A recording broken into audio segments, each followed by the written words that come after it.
প্রতি বছর এই উৎসব ভাদ্র মাসে শুরু হয়। ধাপে ধাপে নানা আনুষ্ঠানিকতার পরে এই উৎসবে তারা যোগ হন এবং এই উৎসবের সবচেয়ে বেশি যে বিষয়টি তারা গুরুত্ব দিয়ে থাকেন, নিজস্ব সংস্কৃতি তারা তুলে ধরেন এবং নিজস্ব ভাষায় গান, এবং এই সংস্কৃতি গান এবং তাদের স্বকীয়তা সব মিলে এই আদিবাসীদের উৎসব শুধু আদিবাসীদের থাকে না, ছড়িয়ে যায় লোকালয়ের সমস্ত এই এলাকার মানুষের মাঝেই। আদিবাসীরা যেমন প্রকৃতি নির্ভর, আদিবাসীরা কৃষি নির্ভর এবং এই কৃষির প্রধান বাহন হচ্ছে গরু। এই গরুকে রক্ষা করার উদ্দেশ্য নিয়ে যে গোয়াল পূজা, সেই গোয়াল পূজাকে ধারণ করেই এই শাহরাই উৎসব। কোমর দুলিয়ে গানে গানে নাচে নাচে তুলে ধরছে তাদের কৃষ্টি, বিশ্বাস, জীবনের আনন্দ।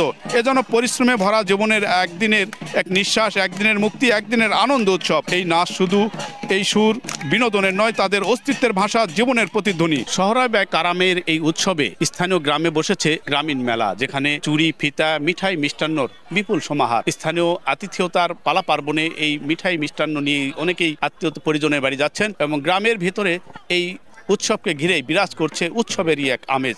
বিশাল সমাগম অবস্থা আর কি, প্রত্যেকটা ঘরে ঘরে আত্মীয় স্বজনে আসছে, তাদের অতিথি আপ্যায়ন করা আর কি, সব মিলে মেটে উৎসবময় সব পরিবয় হয়। এটা মেলায় আসছি, আমাদের বাসা নওগাঁ থেকে আসছি, প্রত্যেক বছরই আসা হয় এখানে। খুব সুন্দর একটা মেলা। কাঁকড়া আছে, চুরি আছে, মালা, নুপুর, আপনার কানের দুল, আপনার নেল প্যালেস সবই আছে। বরেন্দ্র অঞ্চলের 25টি ক্ষুদ্র নিগোষ্ঠী এই উৎসবে অংশ নেয়। তাদের বিশ্বাস, কারাম দেবতা তাদের ফসলের সমৃদ্ধি, পরিবারের সুখ সম্প্রীতি এনে দেন। এই উৎসব তাই শুধু ধর্মীয় নয়, এটি তাদের জীবনের আনন্দ, তাদের আত্মপরিচয়ের প্রতিচ্ছবি। আমরা যে কালী পূজার পরে যে শহরাই পূজা করি, প্রতিটা বাড়ি বাড়িতে আদিবাসীরা সমতল ভূমিতে বসবাসরত উরাও, মাহালি এবং মুন্ডা এবং সাঁওতাল সম্প্রদায়ে বিভিন্ন জাতিগোষ্ঠী আমরা বাস করি। আমাদের যে নিজস্ব ভাষা এবং সংস্কৃতি, আমাদের যে নাচ, আমাদের গান রয়েছে, আমাদের পোশাক, আমাদের চাল চলন, আমাদের সমস্ত কিছু আমরা এটাকে লালন করি, আমরা এটাকে পালন করি। আমরা এই সংস্কৃতিকে ধরে রাখতে চাই, আমরা এই সংস্কৃতিকে